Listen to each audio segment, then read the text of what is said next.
Welcome everybody to another episode of Gorilla Gospel.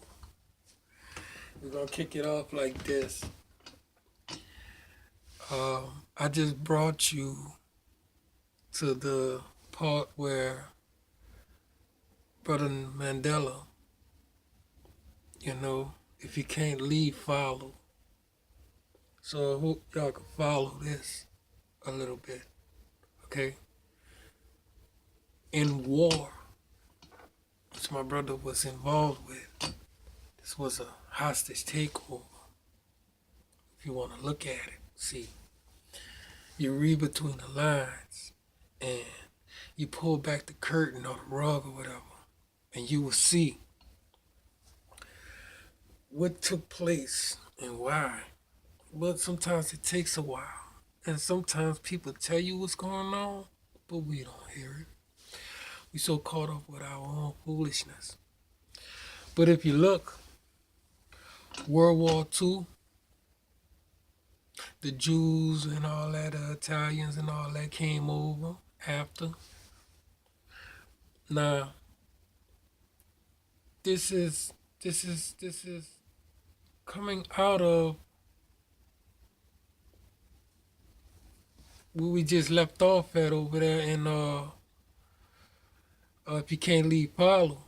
Well, David went and got his women and children, all the wives, all the women and children.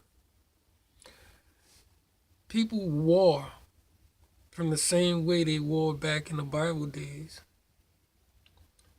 They go conquer and they take women and children and stuff and spoil and all that type of stuff, and they add it to they pot of gold, so to speak. Mostly everybody just got this thing that they could rule the world. That's what we fall short at, of being human beings. We always want to rule and conquer each other instead of just sharing. So easy to share. If I got a cookie, I'll break it in half and give you a piece. Ain't nothing like child innocence. Ain't nothing like that. But anyways, in the Bible, I don't go into Revelations, but there's a part in Revelations that's talking about these kings, so to speak, that's going to be airborne. It's going to be the body of a locust, which means flying, the tail of a scorpion, which is poison in there. This is the concept that I got out of it when they was talking about it in one of these churches I went in. And the heads were like the head of kings. They had crowns on it, like men with long hair. And they had a crown on their head. And it was going to be stinging people with their tails, flying in, stinging people with their tails, and the people will become affected to where they won't be able to die. Talking about they will wish they were dead. They will fall from buildings and everything and still won't be able to die. And I talked about this before, I think. I don't remember, but I'm going to explain it again. What was going on in my brother's Mandela's time, that takeover in Africa, there was also one being done in America, and also one done being in China, and all this other stuff. This was a new era hitting, which we call the crack epidemic. Yep. I mean, you had your marijuana, and you had your cocaine and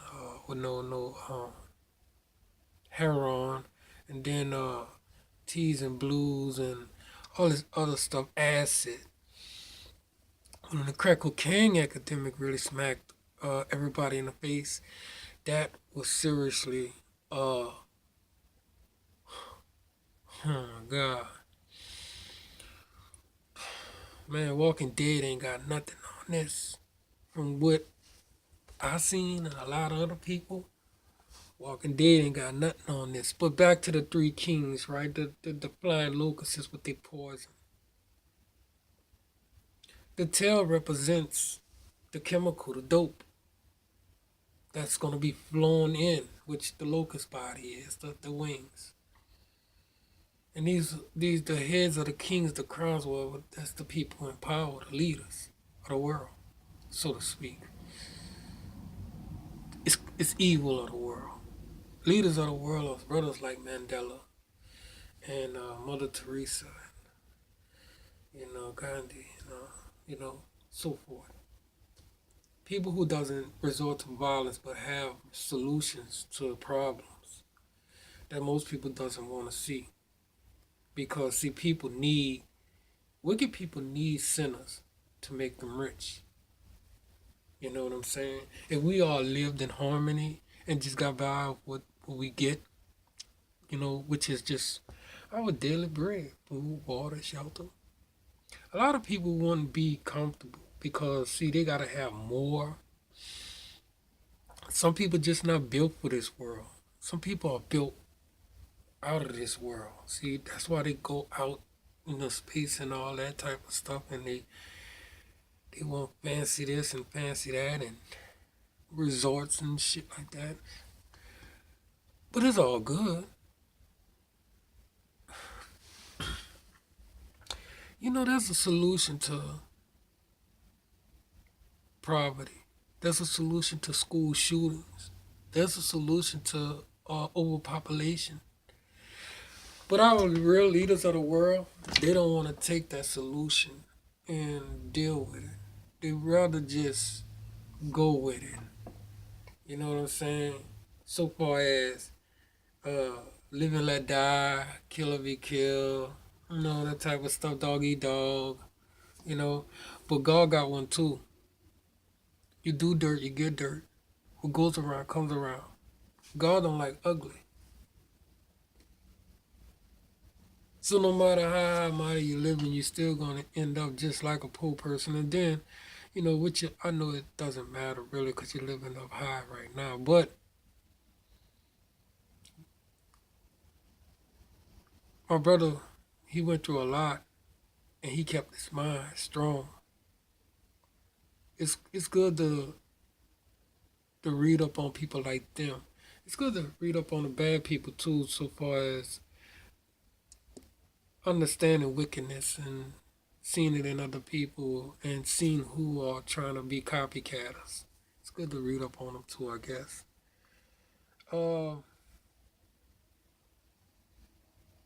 Not a lot of people take pride in doing good.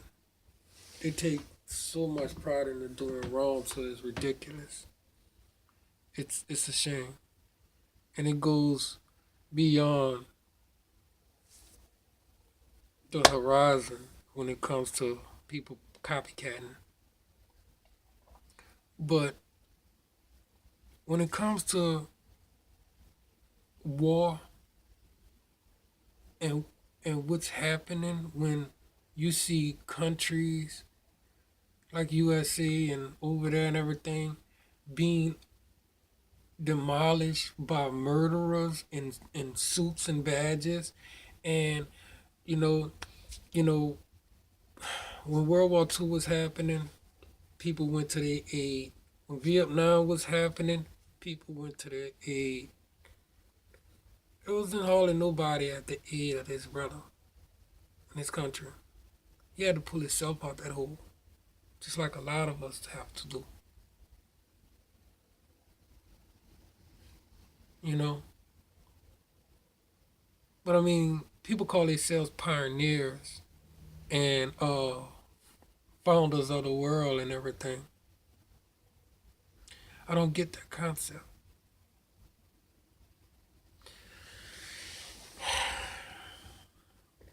So when it comes to war, understand this here.